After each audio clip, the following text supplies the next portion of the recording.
சென்னை மற்றும் தஞ்சாவூரில் வந்து சுமார் 11 லட்சம் கள்ள நோட்டுகள் பிடிபட்டுள்ளன. இந்த பிடிபட்ட கள்ள நோட்டுகள் பாகிஸ்தானிலிருந்து வந்துள்ளதா என்ற ஒரு சந்தேகத்தின் அடிப்படையில் போலீசார் விசாரணை தொடங்கியுள்ளனர்.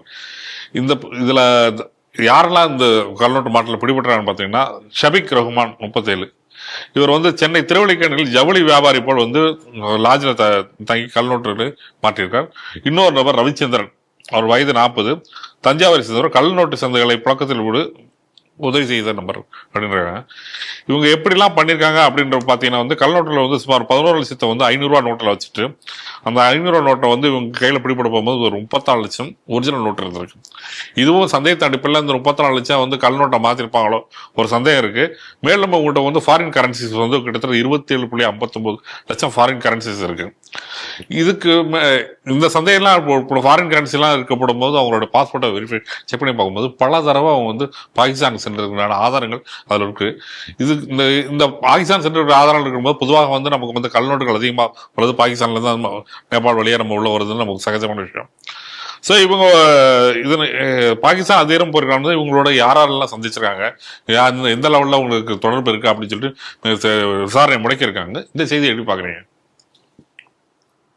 இதற்கு முன்னாடி பாகிஸ்தானே வந்து நம்ம நாட்டுக்குள்ளார, அதாவது நம்ம கரன்சி எப்படி இருக்குமோ அதுல இருந்து கொஞ்சம் கூட வித்தியாசமே இல்லாத அளவுக்கு நோட்டுகளை அச்சடித்து நம்ம நாட்டிற்குள்ளார வந்து உழவு விட்டது அப்படிங்கக்கூடிய செய்திகள் எல்லாம் அப்பொழுது வந்தது.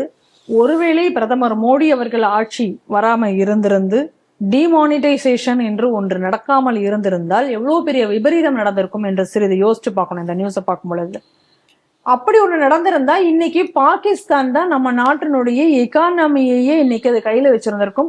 அவர்கள் கண்ட்ரோல் தான் இன்னைக்கு எல்லாமே நடந்திருந்திருக்கும். அந்த அளவுக்கு மோசமான ஒரு அளவுல கள்ள நோட்டு புழக்கம் என்பது நம்ம நாட்டுல இருந்தது. அதன் ஒரு காரணமாக மட்டும்தான் இந்த டிமானிட்டைசேஷன் என்பதை கொண்டு வரப்பட்டது. நம்ம எல்லாருக்கும் நல்லா தெரியும், டிமானிட்டைசேஷன் என்பது ஒண்ணு கொண்டு வரப்பட்ட பிறகு ஜம்மு காஷ்மீருடைய கலவரங்கள் எந்த அளவுக்கு குறைஞ்சது அப்படிங்கிறதையும் நம்ம பாக்குறோம். அப்ப அதனாலதான் காங்கிரஸும் மற்றவர்களும் அந்த டைம்ல அந்த டிமானிட்டைசேஷனை வச்சு மிகப்பெரிய அளவுல மோடி அரசின் மீது ஒரு வன்மத்தை பரப்பியதையும் நம்ம பார்த்திருக்கிறோம்.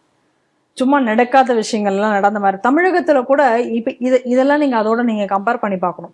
அன்னைக்கு இந்த டிமானிட்டைசேஷன் சமயத்துல தமிழகத்திலையும் கூட மிகப்பெரிய அளவுல எதிர்ப்பு வந்தது. சும்மா ஏதோ ஒருத்தங்க வந்து வெயில்ல கீழே, இப்ப பாருங்க அரசியல் கூட்டம் நடக்குது, அங்க போறாங்க, அங்க போகும்போது மயக்கம் போட்டு கீழே விழுகிறாங்க. ஆனா அது பெரிய விஷயமா ஆகிறது இல்லை. வெயில் தாங்க மயக்கம் போட்டு கீழே விழுறாங்க. அது சமயத்துல இந்த டிமானிட்டைசேஷன் சமயத்துல மக்கள் எல்லாம் வெயில்ல கியூல நின்று பணம் எடுக்க கஷ்டப்பட்டாங்க, மயக்கம் போட்டு கீழே விழுந்துட்டாங்க, அதாச்சு இதாச்சுன்னு எவ்வளவு பொய் கதைகள் கட்டுக்கதைகள் இந்த சமூக வலைதளங்கள்ல அப்ப பரப்புனாங்கிறது பார்க்கலாம். அப்ப எதற்காக இவ்வளவு தூரம் இந்த எதிர்கட்சிகளும் எதிரிகளும் எந்த அளவுக்கு அன்னைக்கு அதை எதிர்த்தார்கள் அப்படின்னா, இந்த மாதிரியான கள்ள நோட்டு புழக்கம் வந்து ஒரேடியாக அந்த சமயத்துல வந்து தடுக்கப்பட்டது என்ற காரணத்தினாலதான். அப்ப இப்ப பாருங்க, இன்னைக்கும் வந்து இந்த ஒரு கள்ள நோட்டு புழக்கத்தை என்ன ஒரு ரூட்டு பாகிஸ்தான் இவங்க இந்த ஆட்கள், அந்த சபீர் ரஹ்மான் அவர் வந்து பாகிஸ்தான் சென்று வந்ததாக கூறப்படுகிறது.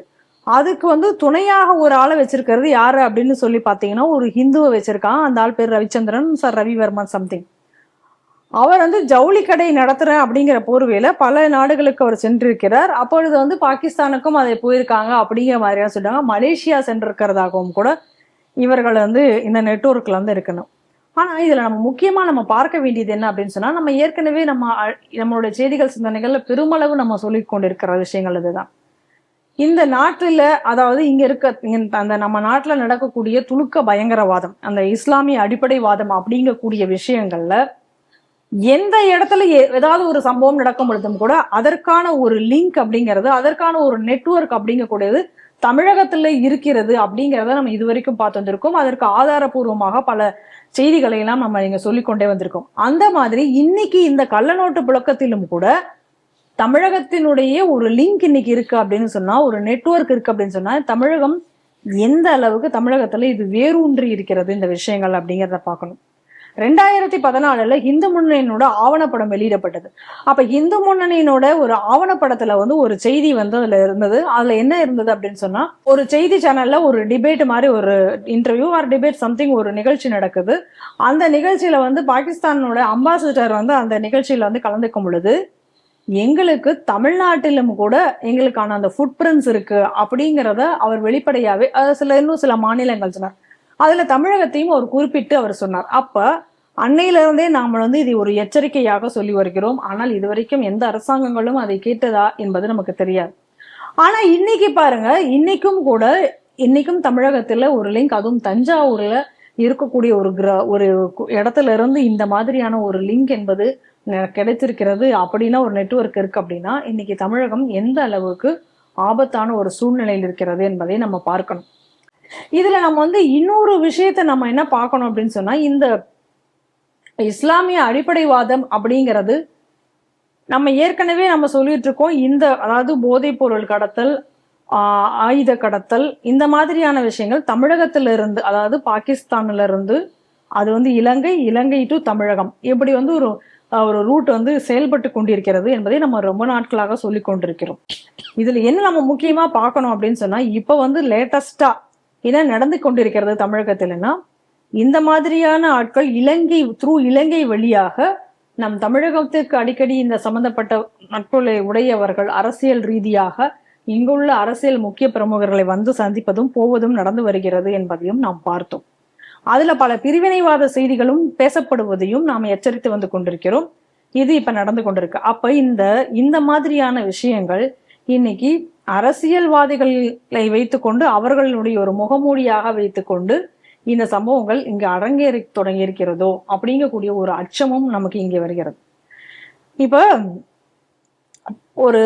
அதாவது குற்றங்கள் அப்படிங்கறத வரும் பொழுது பார்த்தோம் அப்படின்னு சொன்னா, இப்ப பணத்தாசைனால இல்ல ஒரு பெண் ஆசைனால பல குற்றங்கள் செஞ்சா கூட, அந்த குற்றங்கள் செய்யக்கூடியவர்களுடைய ஒரு மனதுல ஏதாவது ஒரு இடத்துலயும் இந்த குற்றத்தை நாம் செய்து விட்டோம் அப்படிங்கக்கூடிய ஒரு எண்ணமாவது இருக்கும். அதை கூட நம்ம மாத்துறதற்கான ஒரு இது கூட இருக்கு. ஆனா இந்த மாதிரியான ஒரு அடிப்படைவாதத்துல ஊறி போன இல்ல அதற்காக தயார் செய்யப்பட்ட இந்த மாதிரியான மனநிலை கொண்டவர்கள், இந்த அடிப்படைவாத சித்தாந்தத்தை உள்ளூரி போனவர்கள், அவங்களுக்கு நம்ம இந்த காரியத்தை செய்கிறோம், இதுல இவ்வளவு கொடூரங்கள் நடந்திருக்கு, இதனால இவ்வளவு பிரச்சனைகள், அதை பத்தி எந்த விதமான ஒரு கவலையோ இல்ல எந்த விதமான ஒரு குற்ற உணர்வோ அற்றவர்களாக அவர்கள் மாறிவிடுகிறார்கள். இதனாலதான் நம்ம அதை சொல்றோம், இந்த மாதிரி ஒரு ரேடிகலைசேஷன் அப்படிங்கக்கூடியது மிகப்பெரிய ஒரு ஆபத்தான விஷயமாக இருக்கு அப்படிங்கிறது.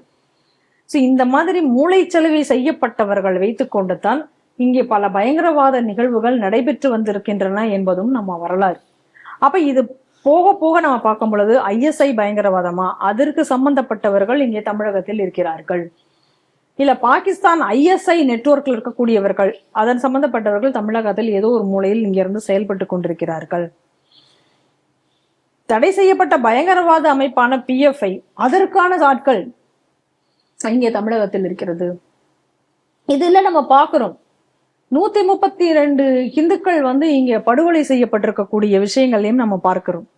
அப்ப இந்த மாதிரியான ஒரு மனநிலை, இதற்கான ஒரு நெட்வொர்க் அப்படிங்கக்கூடியது இங்கே செயல்பட்டு கொண்டிருக்கிறது.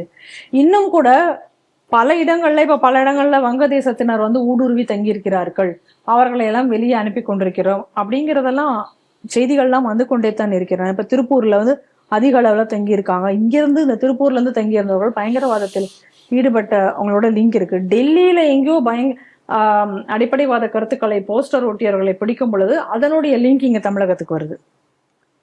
அவன் யாருன்னு பார்த்தா, இது போல வங்கதேசத்திலிருந்து போலி பாஸ்போர்ட், போலி ஆதார், போலி ஆவணங்கள் எல்லாம் பெற்று இங்கே குடியிருந்து அவர் பெரிய கடையெல்லாம் நடத்தி அம்மாதிரி இருந்த ஒரு ஆள் அப்படிங்கிறது நமக்கு தெரிய வருது. அப்ப இந்த மாதிரி இங்கே அவர்களை குடியேற்றுவது யார், அந்த நெட்வொர்க் என்ன, இதை இதுவரைக்கும் நம்ம இந்த அளவுக்கு இந்த டெப்த்ல போய் இன்ன வரைக்கும் பார்த்தோமா அப்படி என்பது நமக்கு தெரியாது. ஒருவேளை NIA என்ற கூடிய ஒன்று இங்க இல்ல தமிழகத்துல அப்படின்னு சொன்னா இன்னும் கூட இந்த சூழல் என்பது மிக மோசமாக இருக்கும். இன்னைக்கு NIA தான் ஒரு இடமாக சென்று இன்னைக்கு அதிக அளவுல ரெய்டு பண்ணி இந்த மாதிரியான விஷயங்களை தொடர்ந்து கண்டுபிடித்து வருகிறார்கள். இந்த விஷயத்திலும் கூட முழுமையாக இது யாரு, இந்த லிங்க் என்ன, இவங்க எந்தெந்த நாடுகளுக்கெல்லாம் போயிருக்கிறார்கள், எந்தெந்த நாட்டுல யாரை இவர்கள் சந்தித்திருக்கிறார்கள், அப்ப அதனுடைய லிங்க் என்ன, அது இங்கே இன்னும் எந்தெந்த இடங்களில் வேரூன்றி இருக்கிறது என்பதை எல்லாத்தையும் கண்டுபிடித்து கடுமையான நடவடிக்கை இவர்கள் அனைவர் மேலும் இருக்க வேண்டும். ஏனென்றால் ஏற்கனவே தமிழகத்துல இது ஆழமாக வேரூன்றி வருகிறது. இது சரி செய்ய முடியாத அளவுக்கு சென்று விடுமோ என்கிற அச்சமும் இப்போது ஏற்பட்டு வருகிறது. ஷாதிக் பாஷா விஷயத்துல விட்டது போல, ஒரு சாதாரணமாக விட்டது போல, லூசாக விட்டது போல, இவர்கள் விஷயத்திலையும் லூசாக விடக்கூடாது. இது முழுமையாக கண்டுபிடித்து நடவடிக்கை எடுக்கப்பட வேண்டும் என்பதே நம் கோரிக்கையாக உள்ளது.